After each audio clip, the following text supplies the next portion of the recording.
উত্তর ত্রিপুরার পানিসাগরে চাইল্ড লাইনের অভিযানে উদ্ধার করা হয়েছে এক গর্ভবতী নাবালিকাকে। 1098 নম্বরে অভিযোগের ভিত্তিতে নয়দ্রোন এলাকায় অভিযান চালিয়ে বিষয়টি সামনে আসে। তদন্তে জানা যায় 2 বছর আগে নাবালক নাবালিকার বিয়ে হয়েছিল। বর্তমানে 15 বছর বয়সী ওই কিশোরী গর্ভবতী। প্রশাসনের হস্তক্ষেপে তাকে পরিবারের কাছে ফিরিয়ে দেওয়া হয়েছে এবং 18 বছর পূর্ণ না হওয়া পর্যন্ত পরিবারের তত্ত্বাবধানে রাখার সিদ্ধান্ত নেওয়া হয়েছে। ঘটনাকে কেন্দ্র করে এলাকায় চাঞ্চল্য ছড়িয়েছে। বাল্যবিবাহ রোধে আরও কঠোর পদক্ষেপের দাবি উঠেছে। আগরতলাতে কল আইছে 109টা কেউ কল করছে।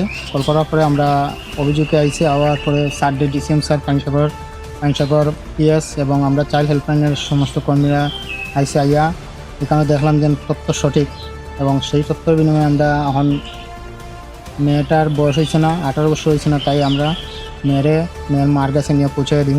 এটাই আমরা মেয়েরে খুলিয়ে নিয়ে যাইলাম, মার কাছে নিয়ে দিব।